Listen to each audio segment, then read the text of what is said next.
গতকালকে আমার ক্যানিং পশ্চিম বিধানসভার অন্তর্গত ঘুটিয়ারি শরীফ অটো স্ট্যান্ডে একটি অধিকার সভা ছিল। আমি যখন যাচ্ছিলাম সেই সময় যাওয়ার পথে ক্যানিং পূর্ব বিধানসভার অন্তর্গত নারায়ণপুর অঞ্চল, সম্ভবত অঞ্চলটির নাম, ওই অঞ্চলের দু জায়গায় আমাকে কালো পতাকা দেখানো হয়। আমাকে যখন কালো পতাকা দেখানো হচ্ছিল, আমি গাড়িটা স্লো প্রথম করি, তারপর গাড়ি দাঁড় করিয়ে আমি জিজ্ঞাসা করার চেষ্টা করি যে কী কারণে কালো পতাকা দেখানো হচ্ছিল। অনেক চিৎকার চেঁচামেচি করছিল। এমন একে একে করলে সুবিধা হয়। তো কিছু লোকজন বললো যে আপনি যেখানে যাচ্ছেন তারা সব গাঁজা, এই ধরনের অনৈতিক কাজ করে, ব্যবসা করে, ডিলার সব আমাদের গ্রামের ছেলেদেরকে ধ্বংস করে দিচ্ছে। আমি বললাম আমি এই ধরনের যদি ঘটনা ঘটে আমি গিয়ে গাঁজার বিরুদ্ধে বলবো। তার মধ্যে যেহেতু আমার সময় স্বল্প হয়ে আসছিল, আমার গাড়িটা আস্তে আস্তে আবার বার করে নিলাম। তার থেকে 1-150 মিটার কি একটু বেশি এসেই আবার বেশ কিছু রাস্তায় মহিলারাও প্ল্যাকার্ড নিয়ে কালো পতাকা নিয়ে দাঁড়িয়েছিল। আমি দাঁড়িয়ে গেলাম। আমি বললাম, মা কি সমস্যা গো, কি হয়েছে, কালো পতাকা দেখাচ্ছ কেন? না, আপনাকে আমরা শ্রদ্ধা করি, সম্মান করি, আমাদের অঞ্চলে আপনাকে স্বাগত জানাই, কিন্তু আপনি যেখানে যাচ্ছেন তারা কে জানেন? আমি না তো। কে, তারা কারা? এই ধরনের কথাবার্তার আদান প্রদান হলো। তাদের বক্তব্য হচ্ছে যে আমার যারা প্রোগ্রাম অ্যারেঞ্জ করেছে তারা নাকি ওই ধরনের অনৈতিক কাজ করে, গাঁজা টাজা এই ধরনের সব ডিলার্স দিয়ে। আমি বললাম, মা আমি যদি স্টেজে উঠে গাঁজার বিরুদ্ধে বলি তোমরা খুশি হবে তো? শুধু খুশি না, এটা বললাম, আমি যদি মা স্টেজে উঠে গাঁজার বিরুদ্ধে বলি তাহলে আসবার সময় আমাকে চা খাওয়াবে তো? বললো হ্যাঁ। কারণ তারা বলছিল এই গাঁজাটা খেয়ে তাদের পরিবারের ছেলে পেলে পুরো ফ্যামিলি ধ্বংস হয়ে যাচ্ছে। সত্যিকারে খুবই খারাপ যে কথা বললো। আমি যথারীতি আমার প্রোগ্রাম স্থলে পৌঁছালাম। সময় স্বল্প ছিল, সন্ধ্যা হয়ে আসছিল আমাদের। ফলে আমি যে বক্তব্য দিয়েছি তার একটা বক্তব্যের অনেকটা অংশ জুড়ে গাঁজা, অনৈতিক কার্যকলাপের বিরুদ্ধে ছিল। ঘুটিয়ারি শরীফের মতো পবিত্র জায়গায় কোনো মতেই এই ধরনের অনৈতিক কাজ, গাঁজা ব্যবসা থেকে শুরু করে এগুলো চলতে দেওয়া যায় না। তার সাথে আমি এটাও বলেছি, গাঁজা তার পশ্চিমবাংলা সে অর্থে চাষ হয় না, আসছে কোথা থেকে? বেশি শুনেছি নাকি উড়িষ্যার দিক থেকে আসে। তাহলে পশ্চিমবাংলায় গাঁজাগুলো কিভাবে ঢুকছে? এরা যদি ডিলারশিপ নিয়ে করে গাঁজাটা, তাহলে ঢুকছে কি করে? নিশ্চিতভাবে রাজ্যের পুলিশ মন্ত্রীর দোষ আছে। তাহলে বড় ব্যবসায়ী কি হতে পারে? তখন মানুষ পাবলিক যে যার মতো উত্তর দিয়েছে। যাক, গাঁজার আমি তুমুল সমালোচনা করেছি। গাঁজা মুক্ত শুধু ঘুটিয়ারি শরীফটাই পশ্চিমবাংলায় গাঁজা মুক্ত করতে হবে। এতে পশ্চিমবাংলার যুব সমাজ ধ্বংস হয়ে যাচ্ছে, পরিবার ধ্বংস হয়ে যাচ্ছে। বলা প্রোগ্রাম শেষ হওয়ার পরে অগণিত মানুষ উপস্থিত হয়েছিল। সে প্রোগ্রামের স্থলে নোংরামি করার জন্য শাসক দল তার বড় বড় ঝান্ডা লাগিয়ে দিয়েছে। আমি একটা ঝান্ডা সরাইনি, তারা দিয়েছে দিক। ফিরে আসবার সময় যেখানে আমি যে জায়গায় আমাকে মায়েরা দাঁড় করে মানে পতাকা দেখাচ্ছিল, আমি সেখানে দাঁড়ালাম, চা খেলাম তাদের হাতে। যদি আমি কিন্তু গাড়ি থেকে নামিনি, গাড়ি থেকে চা খেলাম, তাদেরকে বললাম, তারা আমার কথা বুঝলো। তারা একটা কথা বলছিল, গাঁজা আর পাত্তার কথা বলেছি, আপনি গাঁজার কথা শুধু কেন বলেছে? কারণ আমি সত্যিকার অর্থে তাদের বললাম, বাবু আমি গাঁজা আর পাত্তার মধ্যে ডিফারেন্স জানতাম না, কি ব্যাপারটা বলো। ওরা একটু ব্যাপারটা বললাম, ঠিক আছে এরপর থেকে গাঁজা আর পাতার বিষয়ে বলবো। যাক, তারা কনভিন্স হয়েছে। এবং এটাও বলে এসছি যে তারা বলছে তারা আমাদের ফুরফুরা শরীফে নাকি আসেন, আমাদেরকে খুব ভালোবাসেন। আমি ঠিক আছে, তুমি তো আসো যে কোনো একটা শুক্রবারে। যদি মনে হয় আমার সাথে স্টেজে ওই ছেলেগুলো ছিল, এরা গাঁজার কোনো বিজনেসের সাথে যুক্ত, তার নাম আর একটা করে ছবি যদি পারো আমাদেরকে দাও, দেখো তার বিরুদ্ধে আমরা কি ব্যবস্থা গ্রহণ করি। এটাও বলে তাকে চলাম। তারপরে একটা ওই যে বাজারটি ছিল, যে বাজারটির পাশেই ফুটবল মাঠ, নারায়ণপুর মনে হচ্ছে অঞ্চল, ওখানে ওই যে কিছু ছেলে যে ভাইজান আপনি গাঁজার বিরুদ্ধে বললেন না। আমি যখন আসছিলাম ঠিক এই ধরনের, আমি তাদেরকে বললাম আমার গাড়ি থেকে, ভাই কে বলেছে আমি বলিনি, আমার রেকর্ড তোমরা দরকার শুনে নাও। তখন ওরা আরো কিছুজন সাইডে আসলো। আমি গাড়িটা দাঁড় করো। বাবু, আমি আবার গাড়িটার কাঁচটা খুলে, দরজাটা খুলে গাড়ির ভিতর থেকে আমি একটু বাইরের দিকে বার হলাম। তো বললাম যে আমি কে বলেছে বলিনি, তোমাদের আর কথা শুনে গিয়ে আমি ওখানে বলেছি না ভাইজান আপনার স্টেজে যারা ছিল তারা নাকি গাঁজা ব্যবসায়ী, গাঁজার ডিলার। আমি বললাম বাবু আমি তো জানি না, তো তুমি আমার ডিটেলসটা দাও, তার ভিতরে কি ব্যবস্থা গ্রহণ করি দেখি, দেখো তোমরা। আর একটা কথা হচ্ছে, আমাকে একটু ইনকোয়ারি করতে দিতে হবে সময়। এই বলার মধ্যে ওই কিছু সবাই চিৎকার চাচ্ছে, সবাই ওই অভিযোগটাই করছে। আমার সাথে কেউ খারাপ আচরণ তখন পর্যন্ত করেনি। যেটা সত্য কথা সেটা আমি বলতে হবে, মানুষকে জানতে হবে যে অ্যাকচুয়াল ফ্যাক্টটা কি। তারা বলছে আমাদের এখানকে শেষ করে দিল। অনেক মাও ছিল, অনেক বাপেরা, অনেক বয়স্ক, অনেক ইয়াং ছেলে, কলেজ পড়ুয়া ছিল, ভাইজান আমাদেরকে শেষ করে দিচ্ছে। আমি বললাম ভাই তুমি বিশ্বাস করে তো আমাকে আমি সঠিক পথে চলছি বলে অভিযোগটা জানাচ্ছ তো? বললো হ্যাঁ।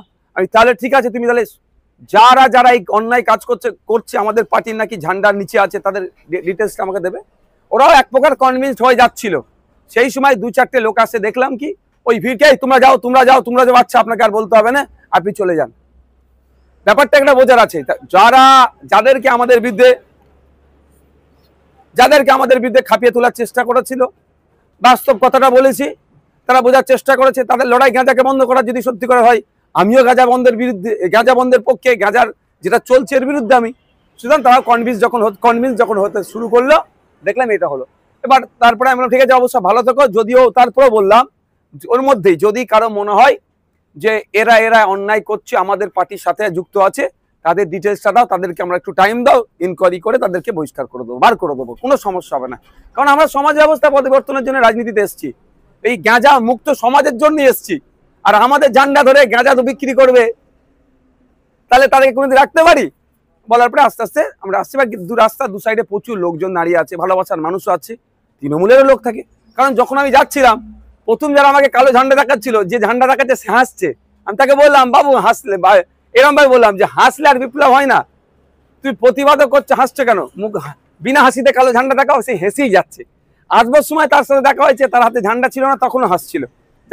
দেখার সব মানুষজন থাকে, যেভাবে তাকে আমাকে স্বাগত জানাবে বলুন, বা আমার প্রতিবাদের জন্য তারা দাঁড়িয়ে আছে, যেটা ভাষাই নেবেন।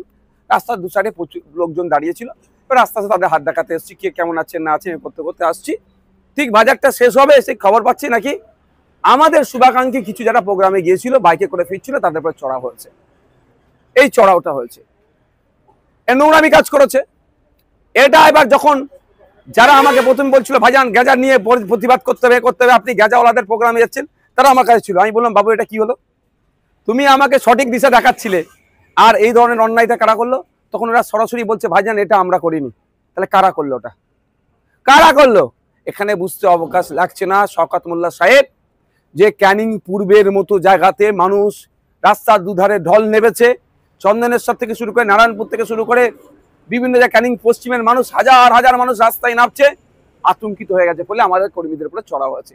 দুর্ভাগ্য সেখানে কিন্তু পুলিশের একটা অংশ ছিল, প্রথমে তারা নীরব দর্শকের ভূমিকা পালন করে। যখনই হয়েছে আমি আমার কর্মীকে মারবে, আমার ভালোবাসার মানুষকে মারবে, আমি তো চুপ করে থাকতে পারবো না, আমি গাড়ি থেকে নিয়ে পড়েছি। পুলিশ এসে বলছে সাহেব আপনি গাড়ি তোলেন, আপনি চলে যান। আমি কেন যাবো? আমি যাবোটা কেন? এইবার কিছু মানুষজন যারা কিন্তু ওখানে প্রতিবাদ এই গাঁজা নিয়ে কথা বলেনি, তাদের মধ্যে তারা নয়, অন্য কিছু মানুষ আপনি চলে যান, আপনি চলে যান, আপনি চলে যান এই করছে। এটা বুঝতে হবে ব্যাপারটা। আমার ভালোবাসার মানুষ মার খাবে, আমি চলে যাব? এটা হতে পারে না। আমি জানিয়ে গেছি, পুলিশ এসে বলছে সাহেব আমরা দেখছি, কোনো অসুবিধা নেই, যতটুকু যা ঘটনা ঘটে গেছে আর কিছু হতে দেবো না, আমরা কথা দিচ্ছি, যারা কোনো অসুবিধা হবে না, আপনি যান। আমি পুলিশ যারা ছিলেন ওখানে দায়িত্বশীল, আমি বললাম, কিন্তু আমি এখান থেকে যাবার ছেলে নয়, কারণ আমার কর্মীকে আমার ভালোবাসার মানুষকে মার খাওয়ার আগে আমি দুঘা মার খাতে প্রস্তুত আছি। তারা আমাকে রিকোয়েস্ট করেছে, বা গ্রামের কিছু শুভবুদ্ধি সম্পন্ন মানুষ বললো যে ভাইজান, এবং যারা প্রথমে আমাকে বলছিলেন যে গাঁজা নিয়ে গাঁজাওয়ালাদের প্রোগ্রামে আপনি যাচ্ছেন কেন, তারাও এসে গেছিল অনেকে কাছাকাছি, এসে ভাইজান আমরা দেখছি, আমরা এটা মর্মাহত, এরকমই ভাষায় বলেছে, আমরা মর্মাহত, এই কাজটা আমরা করতে চাইনি, কেউ মধ্যিখান দিয়ে করে দিয়েছে। এবার কেউ মধ্যিখান দিয়ে করে দিয়েছে সেটা হয়তো উনা বললেও আমি বলছি শওকত সাহেবের ঘনিষ্ঠ মানুষরা এই সুযোগটা নিয়েছে। তো এই অবস্থা হয়েছে। আমাকে আস্তে আস্তে আমরা বাড়ি আসলাম, আমি জাস্ট বাজারটা ক্রস করে আমি দাঁড়ালাম। আমাদের যে বাইক যারা, আমি পুরো খবর নিলাম ওখান থেকে, যাদেরকে তাদের উপর আক্রমণ চালিয়েছে, তারা ওখান থেকে যতক্ষণ রেস্কিউ হয়েছে, আমি ওখানে অপেক্ষা করেছিলাম তাদেরকে তাদের বাড়ি পৌঁছাবার জন্য। আমি রাস্তা দেখিয়ে আমি বাড়ি এসেছি। এই হচ্ছে ঘটনা। ব্যাপারটা হচ্ছে আমরা প্রশ্ন, এখানে অঞ্চলটার নাম কি? সম্ভবত নারায়ণপুর অঞ্চল। ওখানকার বিধায়ককে শওকত মোল্লা সাহেব, ওখানকার এমপিকে তৃণমূলের এমপি, ওখানকার প্রধানকে তৃণমূলের, ওখানকার জেলা পরিষদের সদস্যকে তৃণমূলের, ওখানে সমিতির সদস্যকে তৃণমূলের, ওখানকার নয় সারা রাজ্যের মুখ্যমন্ত্রী কি মমতা ব্যানার্জি। তাহলে গাঁজাটা বন্ধ করার দায়িত্ব কার? যদি প্রশ্ন আমার, যদি আইএসএফ এর ছত্রছায়া থেকে কেউ গাঁজা ডিলার করে, এইটাই তো সুযোগ শওকত সাহেবের কাছে, ওকে ধরে জেলের মধ্যে ভরে দেওয়া। তা করছে না কেন? মানুষকে এই ধরনের প্রোগ্রাম করাচ্ছে বা এই ধরনের প্রোগ্রাম করছে কেন? প্রশ্ন থেকে যাচ্ছে। যেখানের বিধায়ক শওকত সাহেব, তার এলাকায় গাঁজাতে গ্রাম শেষ হয়ে যাচ্ছে বলছে, অঞ্চল নাকি শেষ হয়ে যাচ্ছে, তাহলে গাঁজাটা ব্যবসাটা বন্ধ করতে পারছে না কেন? ওরা তো সরকারে আছে।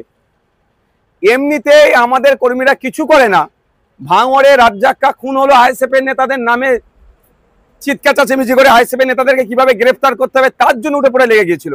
আর আইএসএফ এর কোনো ওনাদের কথা যদি কেউ গাঁজা বিক্রি করে, এই তো সুযোগ তাকে ধরে জেল খাটানো।